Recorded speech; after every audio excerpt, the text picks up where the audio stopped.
Bonjour, je suis le prédicateur Paillon et j'aimerais vous présenter et vous dire, de la part du Seigneur, vous présenter la puissance du Saint-Esprit dans la vie de l'homme aujourd'hui. Aujourd'hui, dans ce bas monde, nous trouvons certains enseignements qui enseignent qu'ils veulent un christianisme sans Christ, une religion sans le Saint-Esprit. Ils veulent un pardon de Dieu, mais sans repentance. Ils veulent un salut.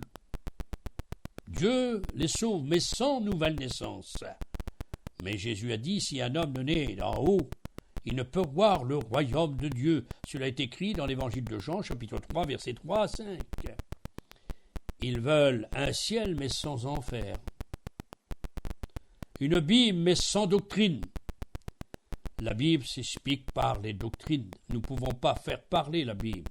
Quiconque veut faire parler la Bible est semblable à un homme prenant une bougie, et si on lui demande « Que fais-tu avec ta bougie ?» « J'éclaire le soleil. Tu serais bien petit avec ta bougie, devant le soleil en été qui brille de toute sa force. Présenter une Bible sans doctrine, tu es semblable à cet homme avec ta bougie. Ils veulent un Dieu, mais sans diable. Ils veulent d'un autre côté une vie chrétienne sans sainteté, et ni suivie d'une vie de sanctification. Ils veulent aussi une force, être fort, mais sans prière. La prière est la force de l'Église. L'homme qui est le zéro et Jésus qui est le 1, mais les hommes laissent le 1 prendre le 0. Laissez-moi vous dire, si vous mettez des 0, 0, 0, vous pouvez mettre tous les euros que vous voulez, ça ne fera pas aucun chiffre. Mais mettez un 1 devant un 0, ça fait 10. 2 zéros derrière le 1, ça fait 100. 3, ça fait 1000. 4, ça fait 10 000. 5, ça fait 100 000. Et si vous en mettez plus, ça fera 1 million. Ça fera 100 millions. Ça fera 100 milliards. Et le chiffre montera si vous mettez le 1.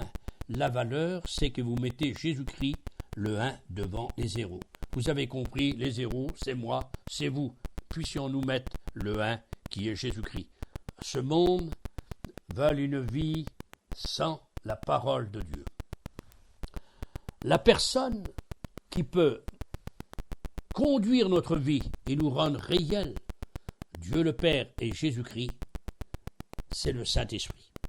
Je n'ai pas la prétention de vous apprendre la grandeur, toute la beauté du Saint-Esprit. Je suis trop petit, moi, prédicateur Paillon. Je dis comme la Samaritaine, le puits est profond, Seigneur, et je n'ai pas grand-chose pour puiser. Mais laissez-moi vous présenter dans quelques notes, quelques petits tiroirs que j'appelle la personne du Saint-Esprit.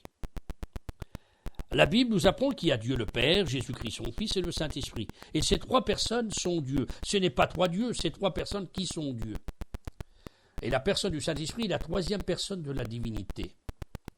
Le Saint-Esprit n'est pas une puissance, une énergie. Non, le Saint-Esprit est une personne. Il est une personne divine, réelle, puissante, agissante, éclatante, formidable, merveilleuse, extraordinaire, bouleversante, glorieuse. Le Saint-Esprit, mes amis, est réel. Le Saint-Esprit nous rend réel le Père. Il nous rend réel Jésus-Christ, plus que la réalité elle-même. C'est lui qui nous conduit au Père, qui nous conduit au Fils. Il ne peut pas se faire de travail s'il n'y a pas la puissance du Saint-Esprit. Aujourd'hui, dans ce monde, nous parlons de puissance. Les puissances des hommes. Il y a des bonnes puissances, il y a des mauvaises puissances. Mais tout n'est pas bien. Et surtout, il y a la puissance des ténèbres qui agit dans ce bas monde. Mais, laissez-moi vous dire, la puissance du Saint-Esprit agit dans ce monde parmi les chrétiens et pour les hommes, pour le bien de Dieu. Le Saint-Esprit est une personne, il possède des noms, il est réel et vivant, et il s'appelle le Saint-Esprit. On l'appelle l'Esprit de Dieu, Genèse chapitre 1, verset 2. l'Esprit du Dieu vivant, 2 Corinthiens chapitre 3 verset 3, l'Esprit de l'Éternel, Juge chapitre 6 et verset 34, l'Esprit du Seigneur, Isaïe chapitre 61 verset 1. On l'appelle aussi l'Esprit de Jésus, Actes chapitre 16 verset 7. On l'appelle l'Esprit de vie. L'Esprit de vie, Romains chapitre 8 et verset 2. L'Esprit de grâce, Hébreux chapitre 10 verset 39. L'Esprit de gloire, 1 Pierre 4, 14. On l'appelle aussi le Saint-Esprit, Marc 13, 11. Et aussi dans l'Évangile de Jean, il a appelé 5 fois le mot consolateur. Il y a bien d'autres noms sur la personne du Saint-Esprit. Mais j'aimerais vous dire, mes amis, que le monde aujourd'hui cherche des forces ailleurs. Nous ne pouvons pas trouver de force, nous chrétiens, si nous ne mettons pas au programme de notre vie le Saint-Esprit. Jésus a dit dans les Actes des Apôtres, chapitre 1 et verset 8, « Vous recevrez de la force, de la puissance que vous donnera le Saint-Esprit. » Le chrétien aujourd'hui a un immense besoin, plus besoin de force et de courage pour témoigner pour son Dieu, parce qu'il a un travail à faire. Nous parlons et nous disons des choses, mais des fois comme on comprend la valeur et la grandeur. J'aimerais placer quelques points sur vous, quelques petits tiroirs. L'homme qui accepte le Seigneur Jésus comme son sauveur, car n'oublions pas que ce salut de Dieu a été préparé par Dieu, accompli par Jésus et rendu possible par le Saint-Esprit.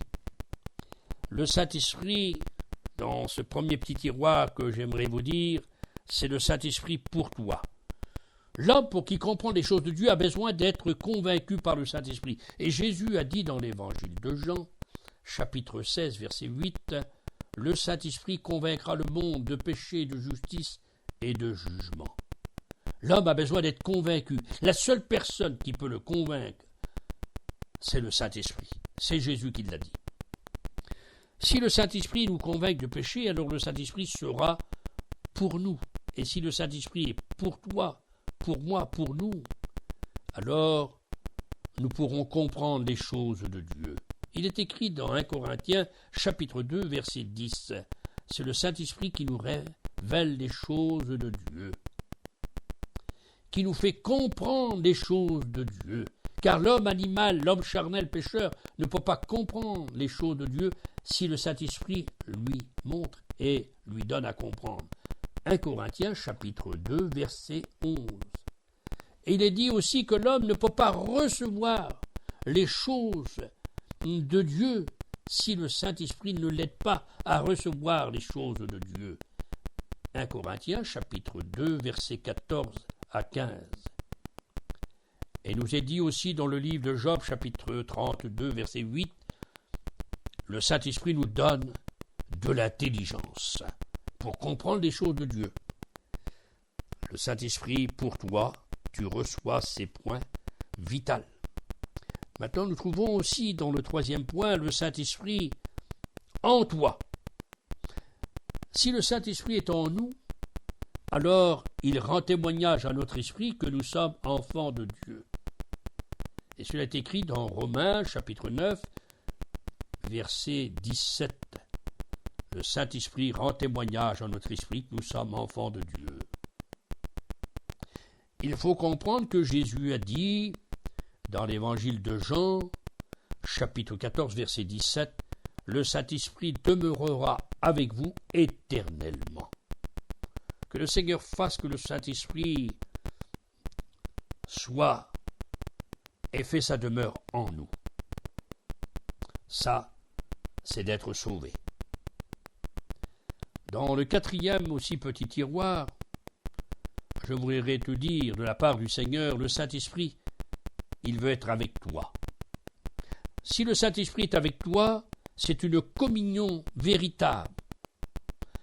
Jésus a dit dans l'Évangile de Jean, chapitre 14, versets 16 à 17, Il est dit que le Saint-Esprit, 18, il sera avec vous. Il est non seulement en nous, mais il est avec nous. Et s'il est avec nous, alors un travail réel, un travail spirituel, concret, un travail fini, un travail biblique se fera. Que ça soit réel pour nous, le Saint-Esprit avec nous, avec toi, avec moi. Cela fera de nous des travailleurs pour Dieu, véritables. Je te dirai aussi, de la part du Seigneur, dans le 5e petit tiroir, le Saint-Esprit devant toi. Cela présente une direction. Jésus a dit, dans l'Évangile de Jean, chapitre 16, verset 13, que le Saint-Esprit, le Consolateur, nous conduira dans toute la vérité. L'homme, c'est vrai, il regarde à gauche, à droite. Et souvent, parce qu'il regarde à gauche, à droite, il ne voit pas toujours les choses droites. Dieu a fait les choses droites, mais les hommes cherchent beaucoup de détours, dit la Bible. Veux-tu marcher sur le chemin de Dieu, le chemin droit? Laisse le Saint-Esprit qu'il te mène, qu'il te conduit. N'oublie pas que les brebis ne sont pas devant le berger, les brebis sont derrière le berger, ils suivent le berger. Et si le Saint-Esprit est devant toi, alors il te conduira derrière Jésus, il te rendra réel le divin berger qui est Jésus-Christ. Laisse le Saint-Esprit mener ta vie, conduire ta vie, puisqu'il nous conduit dans toute la vérité. La vérité, c'est Jésus qui l'a dit dans l'Évangile de Jean, et il le dit 25 fois, en vérité, en vérité. Jésus n'a pas la vérité, il est la vérité. Le Saint-Esprit est la vérité, et il nous conduit dans toute la vérité. Alors si le Saint-Esprit est devant toi, quelque chose de formidable se fera, un travail concret et véritable. Dans le 6e petit tiroir, nous trouvons aussi que le Saint-Esprit, il est autour de toi. Si il est autour de toi comme une protection, on entoure une ville d'un mur, comme la ville de Jérusalem, on entoure sa maison aussi d'un mur, c'est la protection. La nuée des enfants d'Israël, la Tchikina, les menait, les conduisait, elle était derrière, devant, mais elle était autour d'eux. Selon Exode, chapitre 13, verset 21, elle était derrière eux. Exode, chapitre 13, verset 19 à 20. Oui, entouré par l'Esprit de Dieu. Que le Seigneur fasse qu'on soit entouré. Tu m'entoures, mon Dieu, on chante. Tu es devant, tu es derrière, au-dessus, en dessous de moi. Le Saint-Esprit nous entoure de sa protection. Ça, c'est la puissance du Saint-Esprit. Nous trouvons aussi dans le 7e petit tiroir le Saint-Esprit au-dessus de toi. Cela veut dire qu'il nous gouverne. Il y a trop de commandants à l'heure actuelle qui veulent faire leur vie chrétienne à leur manière. Certains aussi veulent se diriger comme cela leur plaît. Mais la parole de Dieu nous déclare que le Saint-Esprit, par sa puissance, il nous donne de la puissance pour être au-dessus de nous. Et il nous commande. Il est écrit dans Actes des Apôtres, chapitre 13 et verset 4, « Paul et Barnabas, envoyés par le Saint-Esprit. » Être envoyé par le Saint-Esprit, c'est sur où aller, où Dieu veut. Faire un travail où Dieu veut. Alors, laisse le Saint-Esprit au-dessus de toi pour te mener, te gouverner et aussi te diriger où il veut lui. Souvent, tu trouves dans la Bible, et nous trouvons que Paul, il a été empêché par le Saint-Esprit d'aller à certains endroits. Mais le Saint-Esprit conduisait, comme il a conduit Jésus dans le désert. Au-dessus de toi, laisse-toi conduire par lui. Nous trouvons aussi dans la parole de Dieu un petit tiroir dans le 8e. Il y a le Saint-Esprit, il te porte, il est en dessous de toi. Alors là, quelque chose de vrai va se faire. Il est dit que Philippe va faire un travail pour Dieu. Il va baptiser l'eunuque. Et Philippe va être enlevé par l'Esprit, ou transporté par l'Esprit, Dans ce désert de Gaza, il va se trouver dans une autre ville, à Azote, selon les Actes des Apôtres, chapitre 8, verset 39. Il va traverser la plaine de Gaza qui fait 40 km de long sur 6 km de large. Il est dit que le Saint-Esprit a porté, a enlevé Philippe. Laissons-nous aussi porter par le Saint-Esprit à l'endroit voulu, parce que Philippe a fait un travail pour Dieu, encore, il a évangélisé cette ville, que le Saint-Esprit puisse aussi nous transporter et nous porter, et que le Saint-Esprit, dans la prière, nous rend notre prière efficace, notre adoration efficace, en nous adressant à notre Père, sachant que notre Père est Esprit, mais il est Dieu, il est notre Père, Jésus est notre Sauveur, le Saint-Esprit est le Consolateur. Alors puissions-nous laisser le Saint-Esprit nous diriger, parce que Paul dit « je prierai par l'Esprit », mais je prierai avec l'intelligence. Bien sûr, il ne faut pas être toujours attendre que le Saint-Esprit va te saisir pour prier. Il y a ta prière, mais aussi dans la prière, parce qu'il y a la demande dans la prière, il y a la confession, il y a aussi, disons, l'intercession, mais aussi il y a la louange, mais l'adoration. L'adoration, c'est la vénération, c'est la prosternation. C'est toi seul avec ton Dieu, et le Saint-Esprit peut te rendre cette communion réelle dans l'adoration du Père, du Fils. Si j'adore mon Dieu, mon Créateur, si j'adore mon Sauveur Jésus-Christ, laissez-moi vous dire, mes amis, moi païen, c'est par le Saint-Esprit. Le Saint-Esprit me donne à adorer le Père, le Fils. Et je vous dis de la part du Seigneur, sans le Saint-Esprit, il n'y a pas d'adoration de Dieu ni de Jésus. Alors mettez au programme de votre prière le Saint-Esprit. J'aimerais vous dire aussi des choses aussi concernant la puissance du Saint-Esprit. La plus grande puissance qui soit au monde, que le chrétien et l'Église possèdent, les prédicateurs ont besoin. Aujourd'hui, c'est la puissance du Saint-Esprit. Les hommes parlent de puissance plus que jamais. Dans le monde, il y a la puissance des hommes. On dit les super-puissants. C'est vrai qu'il y a des puissances bonnes et mauvaises dans le monde. Mais aussi il y a des puissances mauvaises, comme la puissance du diable. Mais la Bible nous apprend qu'il y a la puissance de Dieu. L'Évangile est une puissance de Dieu.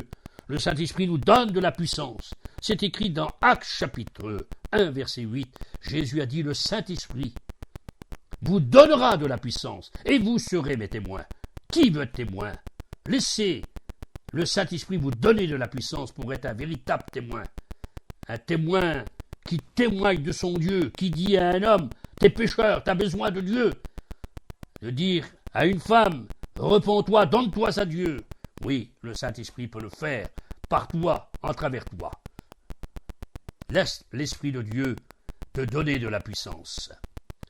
Aujourd'hui, nous avons un immense besoin de la puissance véritable. Le chrétien doit réaliser cette présence du Saint-Esprit, cette puissance de l'Esprit de Dieu en lui, pour aller de l'avant, pour faire quelque chose pour son Dieu. Si nous voulons gagner des hommes, si nous voulons gagner des femmes, à Dieu, des pécheurs, il nous faut laisser le Saint-Esprit donner de la force à nous, dans nos cœurs, dans nos vies, afin d'être des véritables instruments du Seigneur. L'Esprit de Dieu est pour nous et pour l'enfant de Dieu une force. On trouve dans la parole de Dieu que le Saint-Esprit arme les chrétiens. Disons, vous savez, j'aimerais vous dire que tout chrétien qui a reçu Jésus-Christ, mais qui a passé par la foi, la repentance et la conversion, qu'il a dit oui à Dieu, qu'il a fait sa part, alors il reçoit la part de Dieu. Et la part de Dieu, on l'a dit tout à l'heure, on peut la comprendre que par le Saint-Esprit. La part de Dieu, c'est un acte créateur de Dieu en nous. C'est le divin qui vient dans l'humain. C'est l'acte créateur de Dieu en nous. C'est une révolution spirituelle. C'est un cœur de pierre ôté et un cœur de chair nous est donné, capable d'aimer Dieu, capable de travailler pour Dieu. Et tout enfant de Dieu, pour être enfant de Dieu, a l'Esprit de Dieu en lui, sans être baptisé du Saint-Esprit. Le baptême du Saint-Esprit est après notre salut. Tout chrétien qui a le salut de Dieu, l'Église de Jésus-Christ possède le Saint-Esprit pour être enfant de Dieu. Ensuite vient le baptême du Saint-Esprit. Et c'est Jésus qui baptise du Saint-Esprit. Et nous sommes remplis du Saint-Esprit. Actes chapitre 2. Mais nous trouvons aussi que le Saint-Esprit nous donne les dons spirituels. Et les dons spirituels sont donnés par l'Esprit Saint. Les 9 dons spirituels sont donnés à l'Église comme des armes. Et à chacun de nous, par l'Esprit de Dieu, dans 1 Corinthiens chapitre 12, il est dit que le Saint-Esprit donne les dons à chacun, en particulier comme il veut, selon sa volonté. Nous, les serviteurs de Dieu, j'aimerais vous dire, nous devons prêcher plus que jamais aujourd'hui la puissance du Saint-Esprit. Le chrétien devrait témoigner plus que jamais de dire la puissance de Dieu peut agir puissamment sur le peuple de Dieu. Car la puissance de Dieu, la puissance du Saint-Esprit, mes amis, est quelque chose de vital, de primordial, quelque chose de grandiose, de véritable. Dans la vie, dans cette croissance, de ce développement de l'Église, s'il n'y a pas le Saint-Esprit, il ne peut pas avoir de développement, de croissance dans l'Église. Sur la terre aujourd'hui, des hommes apportent, disons, des révélations qu'ils disent, mais laissez-moi vous dire, laissez-vous guider, comme a dit Jésus, par le Saint-Esprit dans toute la vérité. Lui nous fera rappeler les choses qu'il a dit. Et il demeure avec nous éternellement, a dit le Christ. Dieu, dans son amour, le Père, nous donne son amour. Amen. Et l'amour de Dieu, elle est présentée dans l'évangile de Jean, chapitre 3 et verset 16. Jésus-Christ est le centre de l'amour. L'amour de Christ qui a donné sa vie.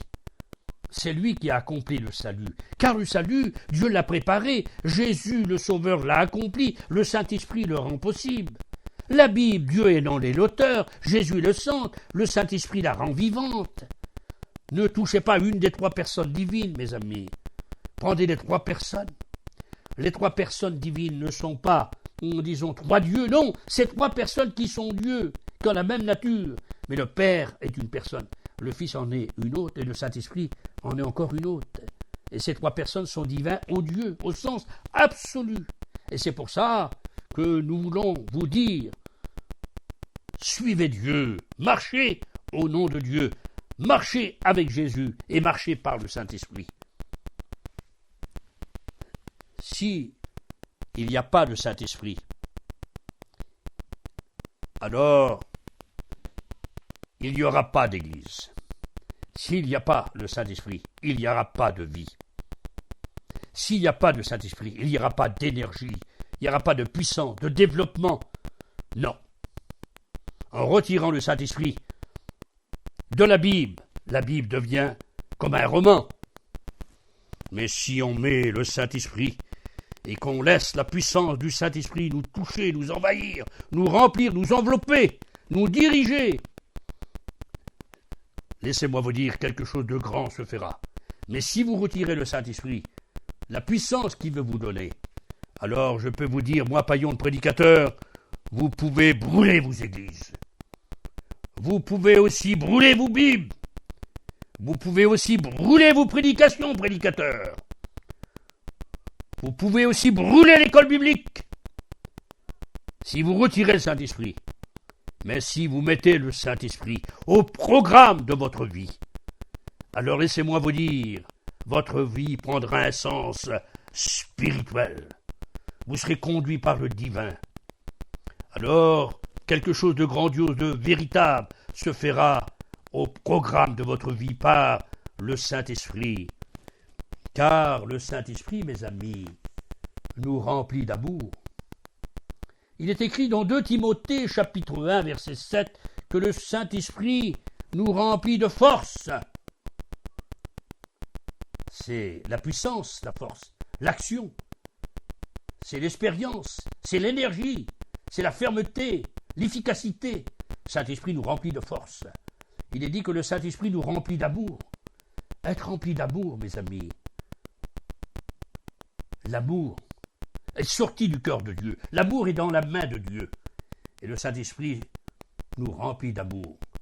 Car il est écrit dans Galates chapitre 5, verset 22, le fruit de l'Esprit, c'est l'amour.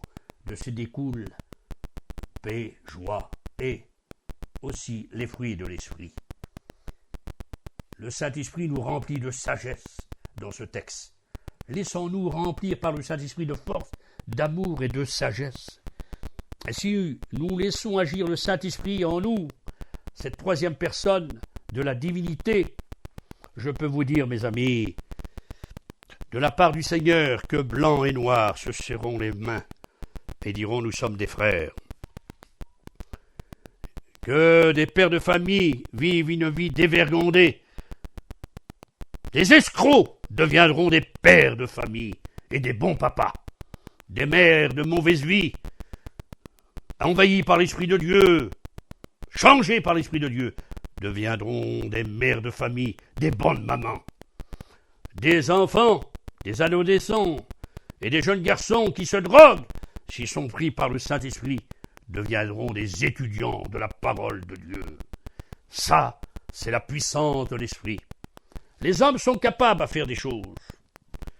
C'est vrai, ils sont grands, mais laissez-moi vous dire, la chose primordiale, capitale pour nous, c'est aujourd'hui plus que jamais la puissance du Saint-Esprit dans notre vie et dans notre cœur, que nous puissions laisser le Saint-Esprit agir par nous et pour nous, et nous trouverons quelque chose de magnifique, un travail sûr. Le Saint-Esprit prépare l'Église. Si d'un côté, nous trouvons que Satan, dans le monde, arme ses démons jusqu'aux dents, le Saint-Esprit aussi arme l'Église de Jésus-Christ par les dons spirituels, qui sont des moyens de puissance pour agir puissamment. Nous saurons quoi dire aux gens. Le chrétien sera vivant dans son témoignage, car son témoignage sera animé par le Saint-Esprit.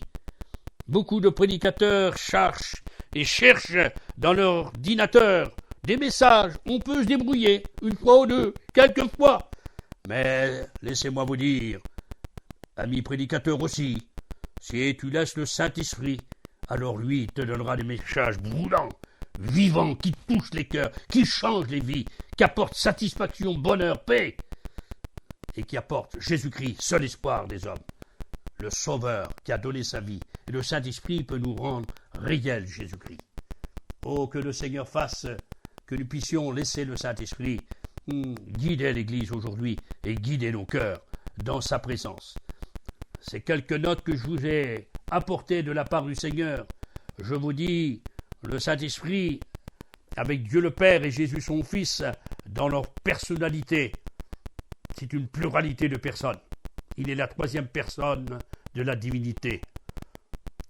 Les trois personnes aussi dans leur éternité, ils sont tous les trois, le Père, Jésus son Fils, le Saint-Esprit, omnipotents, c'est-à-dire qu'ils pouvons tout. Il n'y a rien qui est impossible à eux, à la fois. Ils sont omniprésents, ils sont partout, à la fois. Omniscients, ils connaissent tout, à la fois. Ils sont créateurs et non créatures. Il n'y a rien qui existe que le Père et le Fils et l'Esprit Saint n'ont pas créé, qui n'ont pas créé. Alors, je t'invite, ami chrétien, laisse le Saint-Esprit te guider, mets-le commission de ta vie, et tu verras le programme de ta vie, progression, joie, lumière, bonheur, spiritualité. Tu seras une lumière pour ceux qui t'entourent. Tu seras une bénédiction dans ton foyer, dans ta famille, dans ta race, parmi ton peuple, dans ta génération. Et toi, pécheur qui m'écoute, jeune fille, jeune garçon, toi qui es plus âgé, laisse le Saint-Esprit te convaincre. Laisse le Saint-Esprit te faire comprendre les choses de Dieu. Laisse le Saint-Esprit te donner que tu puisses recevoir disons, les choses de Dieu. Laisse-le t'aider, laisse-le venir en toi, laisse-le t'entourer, laisse-le venir avec toi, laisse-le marcher devant toi pour te guider, autour de toi pour te protéger, au-dessus de toi pour te commander, et au-dessus de toi pour t'aider et te porter. Saint-Esprit, Jésus a dit dans l'évangile de Jean, chapitre 14, il est dit que le Saint-Esprit demeurera éternellement avec nous. Que Dieu fasse, mes frères et sœurs et mes amis qui m'écoutaient, aujourd'hui, dans ce monde, on vit des temps mauvais, dangereux, où le péché surgit de toutes parts, où des millions d'hommes, des centaines de millions d'hommes et de femmes vivent à l'école de la haine, l'école de la faiblesse, à l'école de Satan.